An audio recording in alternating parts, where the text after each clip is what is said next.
Jacob Thornton thought he was just riding out to pay his hired hand her wages. What he discovered when he followed Sarah Dawson home that evening would shake him to his core. The widow he'd been paying to mend fences and cook meals was secretly feeding half the orphans in Red Creek Valley, going hungry herself so they could eat. But the truth behind why she was doing it, and what Jacob would do when he found out, would change everything. This is a story about sacrifice, hidden poverty, and one man's decision that would transform an entire community. Before we begin, drop a comment below and let us know where you're from. Now, let's get into the story. The Arizona sun was sinking low over Red Creek Valley when Jacob Thornton first noticed something wasn't right about Sarah Dawson. He'd hired the widow 3 months back to help around the ranch, mending fences, cooking meals for the hands, tending the vegetable garden. She was a hard worker, never complained, always showed up before dawn, and stayed until the work was done. But lately, Jacob had noticed she was looking thinner, paler, like she wasn't eating right. It was a Wednesday evening in late September of 1887 when Jacob decided to ride out to Sarah's place himself to pay her wages. Normally, he'd have his foreman handle it, but something had been gnawing at him all week. Sarah had collapsed while carrying water buckets 2 days prior, insisting she was just tired from the heat. But Jacob knew heat exhaustion when he saw it. And this was something different. This was hunger. He found her finishing up in the kitchen, wrapping what looked like half the supper she'd just cooked into cloth bundles. His ranch hands had already eaten.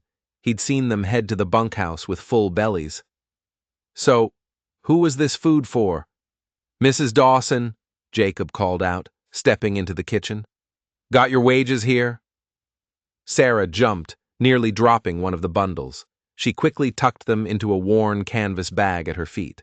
"Mr. Thornton, I didn't hear you come in." "Thank you, sir." She wiped her hands on her apron and reached for the money he offered. Jacob handed over the coins, but his eyes drifted to the bag. "You taking food home?" "That's fine by me." "You earned it, but I noticed you didn't eat supper with the hands." "Oh, I ate earlier, Mr. Thornton," Sarah said quickly. "Too quickly. I just like to bring something home for my boy. Tommy's always hungry. You know how growing boys are." Jacob nodded slowly, but something in her eyes told him there was more to the story. Sarah Dawson had been widowed 2 years back when her husband died in a mining accident up in Prescott. She'd moved to Red Creek Valley with her young son, trying to make a go of it on a small piece of land her husband had claimed. Jacob had heard she was struggling, but she had her pride. Never asked for charity, never complained about her lot. "How's that boy of yours doing?" Jacob asked, leaning against the door frame. "He's well." "Thank you for asking," Sarah replied, clutching the bag to her chest. "I should get going, Mr. Thornton.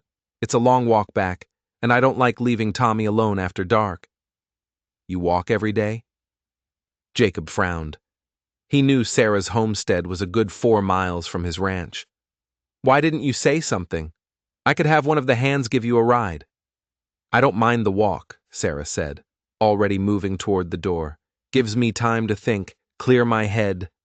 Jacob watched her hurry out, moving faster than someone who'd worked a full day should be able to.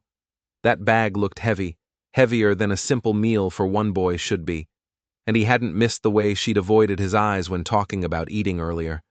He'd been running this ranch for 15 years. He knew when someone was lying to spare their pride. Something wasn't adding up. As Sarah disappeared down the dusty road toward the valley, Jacob made a decision. He'd give her a 10-minute head start, then follow at a distance. Maybe he was overstepping. Maybe it wasn't his business. But if one of his workers was going hungry, if she was in trouble and too proud to ask for help, then it became his business. Jacob Thornton believed in taking care of his people, and Sarah Dawson was one of his people now. He saddled his horse and rode out into the gathering dusk, keeping far enough back that Sarah wouldn't notice. Whatever she was hiding, he was about to find out. Jacob kept his distance as he followed Sarah down the winding road toward the valley. The evening light was fading fast, painting the desert landscape in shades of purple and gold. Sarah moved with purpose, that heavy bag slung over her shoulder, never once looking back. She seemed like a woman on a mission, and Jacob's curiosity grew with every passing minute. After about 40 minutes of walking, Sarah veered off the main road onto a narrow path that led deeper into the valley. Jacob had to dismount and lead his horse on foot to avoid being heard. The path wound through scrub brush and cottonwood trees, eventually opening up to a sight that made Jacob's breath catch in his throat. There, in a small clearing beside a creek, stood Sarah's homestead, if you could even call it that. The cabin was barely standing, its roof patched with mismatched boards and what looked like old canvas. The walls had gaps wide enough to let in the wind, and the whole structure leaned slightly to one side, like it might collapse in the next strong storm. A small vegetable garden grew nearby, but even from a distance Jacob could see it was struggling in the dry soil. But that wasn't what stopped Jacob in his tracks. Gathered around a fire pit in front of the cabin were children, at least a dozen of them, maybe more, ranging in age from about 5 to 14 years old. They sat on logs and rocks, their clothes patched and worn, their faces smudged with dirt. These weren't just poor kids. These were orphans. Jacob recognized a few of them from town. Children who'd lost parents to disease, accidents, or just plain bad luck. Red Creek Valley didn't have an orphanage, so these kids usually ended up bouncing between reluctant relatives or fending for themselves on the streets. Sarah emerged from the cabin with her son Tommy at her side, a boy of about 9 with his mother's dark hair and serious eyes. The children's faces lit up when they saw her, and they gathered around as she began unpacking the bundles from her bag.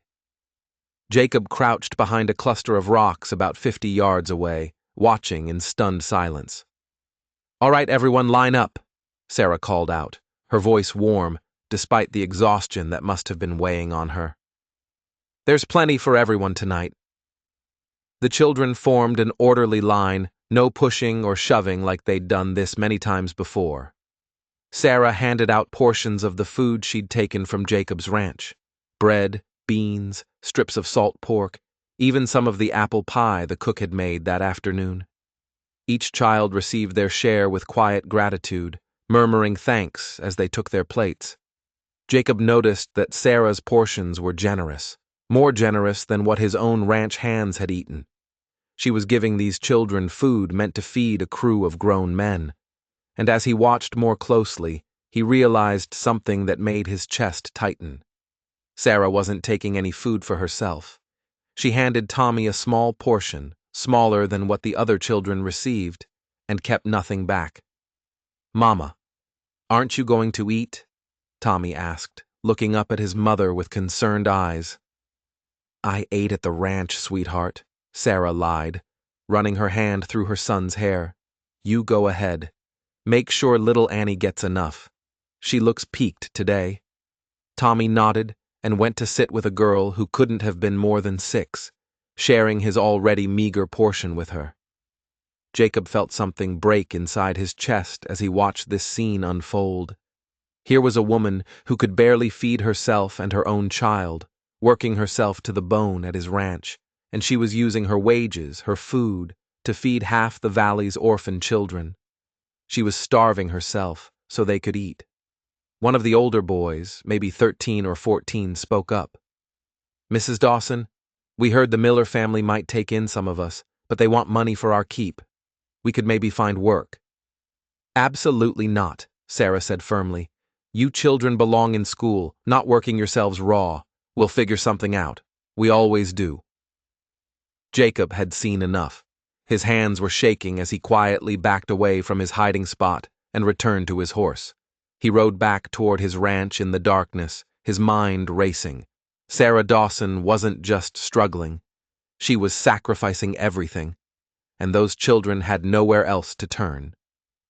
Jacob couldn't sleep that night. He kept seeing Sarah's face in the firelight. the way she'd smiled at those children, even as her own body was wasting away from hunger. He kept hearing Tommy's small voice asking his mother if she was going to eat, and the practiced ease of her lie. This wasn't a new situation. This had been going on for a while. The next morning, Jacob rode into town before dawn. If he was going to help Sarah Dawson, he needed to understand the full scope of what she was dealing with. His first stop was the general store, where Martha Green had run the counter for the past 20 years. If anyone knew the gossip and struggles of Red Creek Valley, it was Martha. "Morning, Mr. Thornton." Martha greeted him as he walked in. "What brings you to town so early?" "I need to ask you about Sarah Dawson," Jacob said, leaning against the counter. "How bad is her situation, Martha? And I want the truth." Martha's expression softened with sympathy. "Oh, that poor woman. She's been coming in once a month to buy the bare minimum. Flour, salt, maybe some beans if she can afford it. Her credit's run out, and I know she's been trading vegetables from that pitiful garden of hers just to get by. Last month, she tried to sell her wedding ring. I wouldn't take it, of course, but that tells you how desperate things are." Jacob's jaw tightened. What about her husband's family? Don't they help? His folks died years ago, and her own family disowned her when she married against their wishes. "She's got nobody, Mr. Thornton. Just her and that boy." Martha paused, then added quietly, "And I've seen her feeding those orphan children. Word gets around. She's got the biggest heart in this valley, but it's going to kill her if someone doesn't step in." Jacob's next stop was Doc Henderson's office. The old physician looked up from his morning coffee as Jacob entered. "Doc, I need to know about Sarah Dawson's health," Jacob said without preamble. Doc Henderson sighed heavily. "You know, I can't discuss my patients, Jacob. She collapsed at my ranch 2 days ago. She's one of my workers, which makes it my business." The doctor studied him for a long moment, then set down his cup. "Fine. But this doesn't leave this room. Sarah came to see me about 3 weeks ago. She was dizzy, weak, couldn't keep food down when she did eat. I examined her and told her what she already knew. She's suffering from severe malnutrition. I prescribed rest and proper meals." He laughed bitterly. "Might as well have prescribed her the moon. She can't afford food, let alone rest." "Why didn't she tell me?" Back Jacob demanded. "I would have helped." "Pride, Jacob. Same reason half the people in this valley suffer in silence. She doesn't want charity. She wants to earn her way." Doc Henderson leaned forward. "But here's what really concerns me. Her boy Tommy has been coming down with every illness that passes through town. Weak immune system from poor nutrition. And Sarah told me she's been giving him most of what little food they have. She's literally dying, so her son and those orphans can live." Jacob felt his anger rising, not at Sarah, but at the impossible situation she'd been forced into. What about the homestead? Could she sell it? That land? Doc shook his head. "It's barely worth the paper the deed's written on. Poor soil, no water rights, and the cabin's falling apart. Even if she could sell it, she'd get maybe enough to live on for a month or two." "Then what?" Jacob stood up, his mind made up. "Thanks, Doc. Send me your bill for Sarah's visit and any future visits for her or Tommy." "Jacob, she won't accept charity." "She won't know it's charity," Jacob interrupted. "Not until it's too late for her pride to refuse it." As he walked out into the morning sun, Jacob's resolve hardened. Sarah Dawson had been keeping these children alive through sheer force of will and self-sacrifice. She'd been working herself to death, literally, to make sure they had food in their bellies. The woman was a saint, and saints deserve better than to starve in silence. It was time for Jacob Thornton to do something about it, and he knew exactly where to start. Jacob rode back to his ranch with his mind working through possibilities. This wasn't a problem he could solve with a handful of coins or a week's worth of meals. Sarah's situation and the situation of those orphan children required a real solution, something sustainable, something that would give them all a chance at a decent life without crushing Sarah's pride in the process. He dismounted in front of his ranch house, a sprawling structure that suddenly seemed obscenely large compared to Sarah's collapsing cabin. Jacob had built his fortune through hard work and smart decisions. Sure. But he'd also had advantages Sarah never had. A father who left him land, connections in the cattle business, access to credit when he needed it. He'd always believed people should earn their own way. But watching Sarah nearly kill herself trying to do exactly that had shifted something in his perspective. Sometimes earning your own way wasn't possible when the deck was stacked against you. Jacob spent the afternoon in his study, papers spread across his desk, calculating numbers and writing letters. His foreman, Buck Wilson, knocked on the door around sunset. "Boss, you've been holed up in here all day," Buck said, leaning against the door frame. "Everything all right, Buck? What do you know about Sarah Dawson's situation?" Jacob asked, looking up from his papers. Buck shifted uncomfortably. "I know she's struggling, if that's what you're asking. The boys have noticed she doesn't eat when she's here. Some of them have been leaving extra biscuits and such where she'll find them, trying to be discreet about it." Jacob felt a surge of respect for his ranch hands. Good men. "Listen, I need your help with something, and I need you to keep it quiet. Can you do that?" "Of course, boss. I need you to ride out to the Morrison place tomorrow. They've been trying to sell that foreman's cottage on the edge of their property for months. It's small, but it's sturdy. Roof doesn't leak. Walls are solid. Got a decent well. I want to buy it." Buck's eyebrows shot up. "You planning to expand operations?" "Something like that," Jacob said evasively. "I also need you to talk to the carpenter in town, Sam Tucker. I want him to assess what it would take to make the place comfortable for a small family. New stove, proper windows, maybe expand the garden space. Get me a price."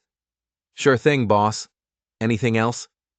Jacob hesitated, then pressed on. "One more thing. How many ranch hands do we have right now?" 12, not counting the seasonal help. We need a cook, a real one. Not just someone who can throw beans in a pot, someone who can prepare proper meals for the whole crew. Maybe even help with preserving vegetables, managing supplies, that sort of thing. It's a full-time position. Would come with that foreman's cottage I'm buying, plus a real salary, fair wages for skilled work. Buck's eyes narrowed with understanding. A slow smile spreading across his weathered face. "You're talking about Mrs. Dawson. I'm talking about hiring someone qualified for a job I genuinely need filled." Jacob corrected, though they both knew the truth. "My hands eat like bachelors because they are bachelors. We waste food. We don't plan properly. And nobody's managing the kitchen like a real operation. A skilled cook could save me money in the long run while improving morale. It's just good business." "Sure it is," Buck said, not bothering to hide his grin. "And the fact that it helps out a widow who's been starving herself to feed orphans is just a happy coincidence." Jacob allowed himself a small smile. "Something like that. But Buck, this has to be done right. Sarah's got pride, and I respect that. This can't look like charity. It has to be a legitimate job offer, a fair exchange of work for wages and housing. She needs to feel like she's earning it. Understand?" "I understand, boss." "You're a good man, Jacob Thornton. I'm just a man who doesn't like seeing good people suffer when I can do something about it," Jacob replied, turning back to his papers. "Now get out of here and let me finish these plans. I've got a lot of work to do before I can make this happen properly." As Buck left, Jacob leaned back in his chair and stared out the window at the darkening valley. This was just the first step. He had bigger plans forming in his mind. Plans that would help not just Sarah, but all those children she'd been feeding. But first things first. He needed to get Sarah and Tommy into a safe, stable situation. Everything else would follow from there. 2 weeks later, Jacob had everything in place. The cottage was purchased, cleaned, and outfitted with a new stove, proper bedding, and sturdy furniture. The garden plot had been expanded and filled with late-season vegetables that would see Sarah and Tommy through the winter. Sam Tucker had repaired the roof, installed real glass windows, and even built a small chicken coop out back with 6 laying hens already settled in. Jacob had also done something else, something he hoped would help those orphan children without putting the burden entirely on Sarah's shoulders. He'd called in a few favors from other ranchers in the valley, men who'd prospered over the years and had the means to help. Together, they had established what Jacob was calling the Red Creek Valley Children's Fund. Each rancher committed to contributing monthly, creating a pool of money that could provide food, clothes, and basic necessities for the valley's orphans until more permanent solutions could be found. But first, he needed to convince Sarah to accept the job, and that, Jacob knew, would be the hardest part. He found her at the ranch on a Thursday morning, scrubbing pots in the kitchen. She looked even thinner than she had 2 weeks ago, her cheekbones sharp beneath her pale skin. "Mrs. Dawson, could I have a word with you in my study?" Jacob asked. Sarah looked up, worry flashing across her face. "Of course, Mr. Thornton. Have I done something wrong?" "No, nothing like that. I just have a business proposition I'd like to discuss." They walked to his study, and Jacob gestured for her to sit. She perched nervously on the edge of the chair. Her work-roughened hands clasped in her lap. "Mrs. Dawson, I'll get straight to the point," Jacob began. "I need to hire a full-time cook for this ranch. My men eat like animals. We waste food, and frankly, morale would improve considerably with proper meals. I've been impressed with your work these past few months, and I'd like to offer you the position." Sarah blinked in surprise. "A full-time cook? Mr. Thornton?" "I'm flattered, but I'm not sure I could. The position comes with housing." Jacob continued, cutting off her protest. "There's a cottage on the property, small but comfortable. 2 bedrooms, a real kitchen, sturdy construction. You and Tommy would live there. No rent. The salary would be $40 a month, plus room and board. You'd prepare 3 meals a day for the crew, manage the kitchen supplies, and help with food preservation." Sarah's eyes had gone wide. $40 a month was more than twice what she was making now, and housing on top of that. "Mr. Thornton, that's extraordinarily generous, but I couldn't possibly." "It's not generous. It's practical," Jacob said firmly. "I'm running a business, Mrs. Dawson, and I need someone reliable in that kitchen. You've proven yourself capable. This is a job offer, not charity. You'd be earning every penny." He paused, then added, "And frankly, having you closer to the ranch would make operations run more smoothly. No more walking 4 miles each way. You'd be on site, which means you could start earlier, and the men would get proper breakfast for once." Sarah's hands trembled slightly. Could I see the cottage first?" "Of course. Let me show you." They walked across the property to where the cottage sat beneath a stand of cottonwood trees about 200 wide from the main house. Jacob had deliberately chosen this location close enough to be convenient, far enough to give Sarah and Tommy privacy. When he opened the door, he watched Sarah's face carefully. She stepped inside and stopped, her hand flying to her mouth. Sunlight streamed through the clean windows, illuminating the simple but sturdy furniture, the gleaming new stove, the cheerful curtains one of the ranch hands' wives had sewn. Through the back window, she could see the expanded garden and the chicken coop. "Mr. Thornton," Sarah whispered, tears beginning to stream down her face. I don't know what to say." "Say you'll take the job," Jacob replied gently. "Say you'll let me be a decent employer and provide proper working conditions for my staff.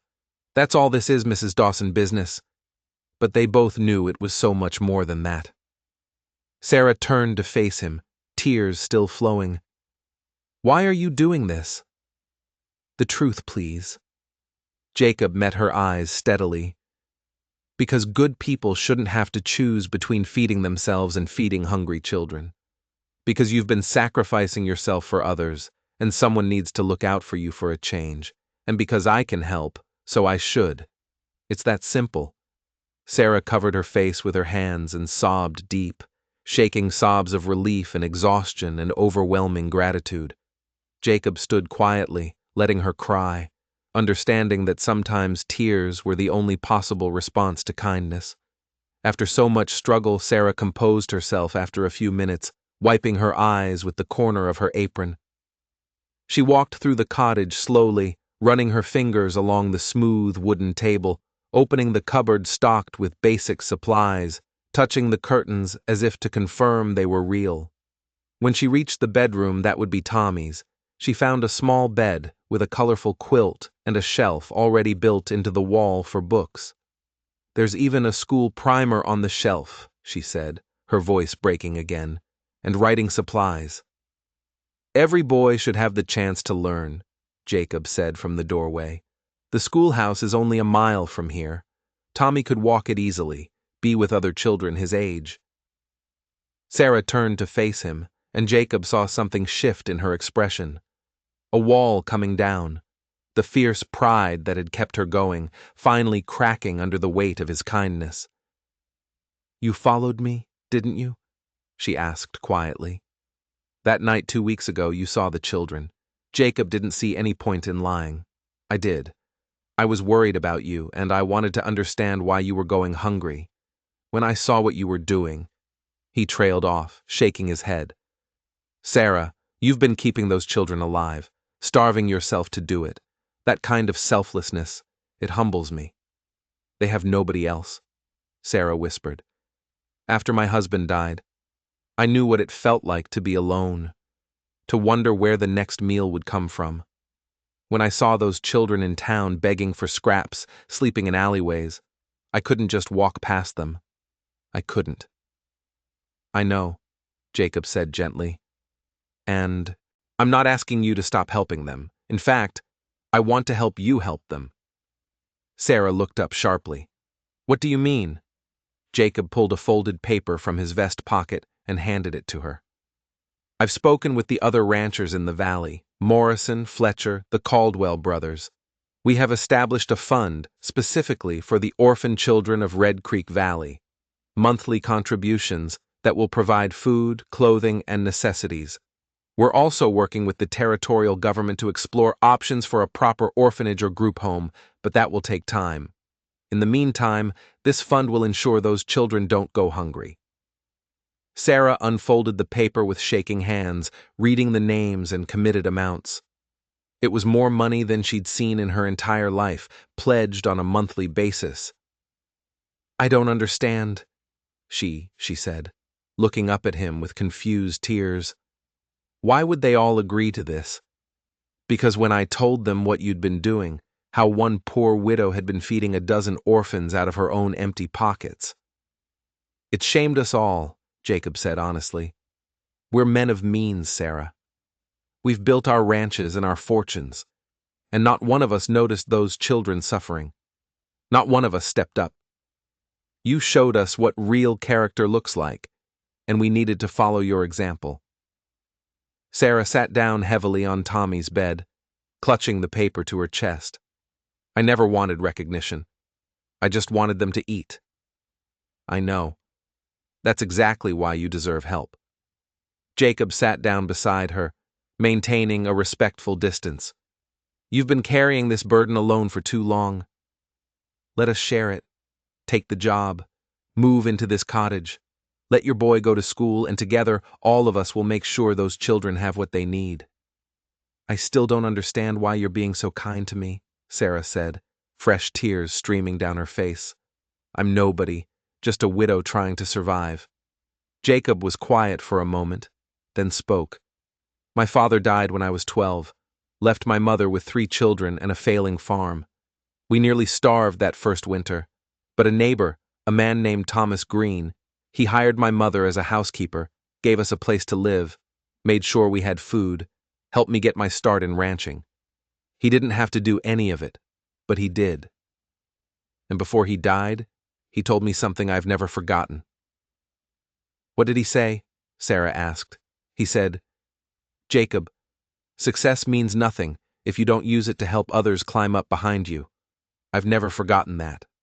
And when I saw what you were doing for those children, sacrificing everything you had, I knew this was my chance to be for you what Thomas Green was for my family." Sarah turned to him, and for the first time since her husband died, she allowed herself to accept that maybe, just maybe, things would be all right. "I accept your offer, Mr. Thornton, and I promise you I'll earn every penny." "I know you will," Jacob said, standing and offering his hand. "Welcome to the Thornon Ranch, Mrs. Dawson. When can you and Tommy move in?" Sarah took his hand, shaking it firmly despite her tears. "As soon as possible. We don't have much to pack." Sarah and Tommy moved into the cottage 3 days later. What little they owned fit into a single wagon: some clothes, a few cooking utensils, a worn Bible that had belonged to Sarah's mother, and a wooden horse that Tommy's father had carved for him before the mining accident. When Tommy saw his new bedroom with its real bed and the school books waiting on the shelf, he looked up at his mother with eyes full of wonder. "Mama, is this really ours?" he asked, his voice small and disbelieving. "It really is, sweetheart," Sarah said, kneeling down to embrace him. "Mr. Thornton has given us a chance at a new life. We're going to work hard and make the most of it." Within a week, the transformation at the Thornton Ranch was evident. Sarah proved to be an exceptional cook, far better than Jacob had even anticipated. The ranch hands, accustomed to bland beans and tough meat, suddenly found themselves eating herb-roasted chicken, fresh-baked bread that melted in your mouth, and vegetables prepared in ways that actually made them taste good. Morale improved dramatically, and productivity followed. The men worked harder, complained less, and several of them told Jacob privately that hiring Mrs. Dawson was the best decision he'd ever made. But the real transformation was in Sarah herself. With regular meals and the crushing weight of constant worry lifted from her shoulders, she began to regain her strength. Color returned to her cheeks. The hollow look in her eyes faded, replaced by something that looked almost like hope. She smiled more, laughed occasionally, and threw herself into her work with genuine enthusiasm, rather than desperate necessity. Tommy thrived even more dramatically. Enrolled in school, the boy proved to be sharp as a tack, soaking up reading and arithmetic like a sponge. His teacher, Miss Clara Patterson, reported that despite his irregular education, Tommy was catching up to his classmates at an impressive rate. More importantly, he was making friends, playing with other children during recess, acting like a normal 9-year-old boy instead of a miniature adult, burdened with worries beyond his years. The Red Creek Valley Children's Fund, meanwhile, had become a reality. Jacob and the other ranchers appointed Sarah as the fund's administrator. Who better to oversee the care of the orphans than the woman who'd been caring for them all along? With actual resources at her disposal, Sarah organized a system where the children received regular meals at the church hall 3 times a week. She coordinated with local families to provide temporary housing, worked with the general store to supply clothing, and even arranged for the older children to receive basic education from Miss Patterson after school hours. The orphans themselves were transformed.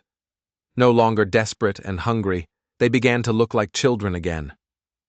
Little Annie, the 6-year-old who Tommy used to share his meager portions with, had been taken in by the Morrison family and was thriving. The older boy who talked about finding work was now apprenticing with the blacksmith, learning a trade instead of breaking his back in the mines. One by one, the children were finding places where they belonged, whether with families who'd agreed to foster them or in work. Apprenticeships that gave them skills and futures. And every Sunday Sarah invited all the children to the Thornton Ranch for a proper meal. Jacob had given his blessing, and the ranch hands pitched in, setting up long tables under the cottonwood trees, where 24 children could sit and eat together.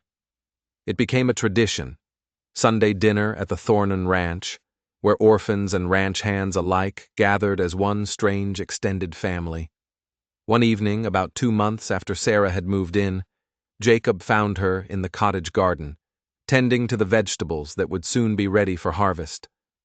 The setting sun painted everything in shades of gold. And for a moment he just watched her work, peaceful, healthy, content. "Sarah," he called out, and she looked up with a smile. "Mr. Thornton, come to inspect my squash."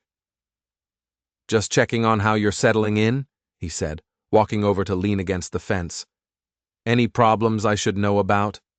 "Not a single one," Sarah said, brushing dirt from her hands. "In fact, I wanted to thank you again. What you've done for me and Tommy, for all those children, I'll never be able to repay it." "You already have," Jacob said simply. "You showed this whole valley what it means to care for others, even when you had nothing to give. That's worth more than money, Sarah. That's worth everything." Sarah looked out toward the main house where smoke curled up from the kitchen chimney, and the sounds of the ranch hands finishing their evening chores drifted on the breeze. "I feel like I'm dreaming sometimes, like I'll wake up back in that falling down cabin wondering where the next meal will come from."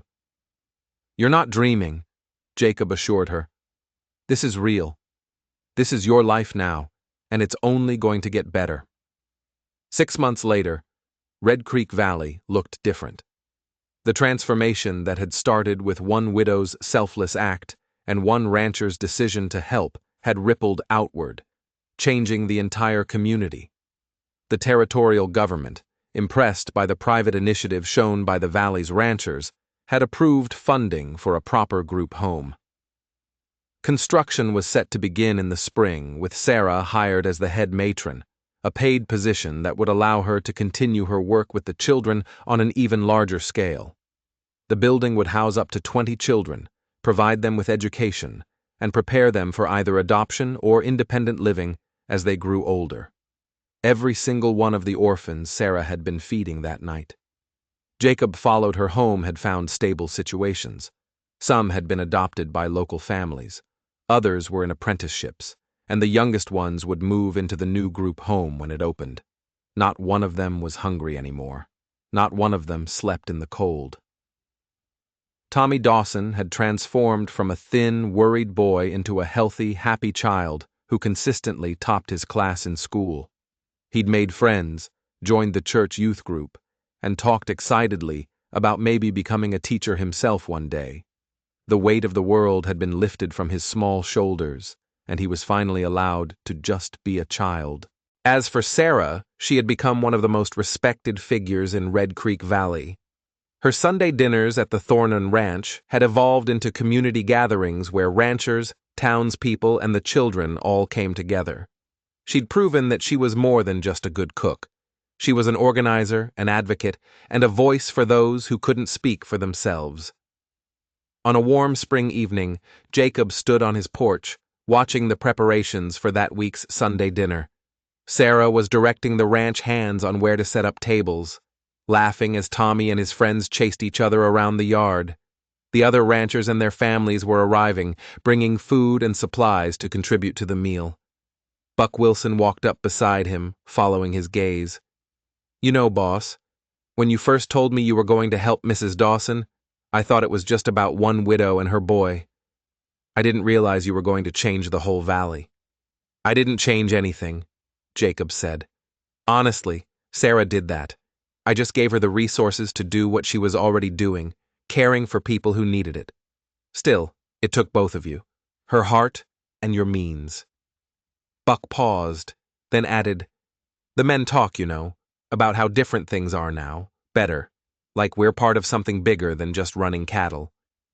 Jacob nodded slowly. "That's because we are. This ranch isn't just about profit anymore. It's about being part of a community that takes care of its own. Every single person here, from the newest orphan to the oldest ranch hand, matters. That's what Sarah taught us." As if summoned by the mention of her name, Sarah approached the porch, wiping her hands on her apron. "Mr. Thornton, we're ready to start serving.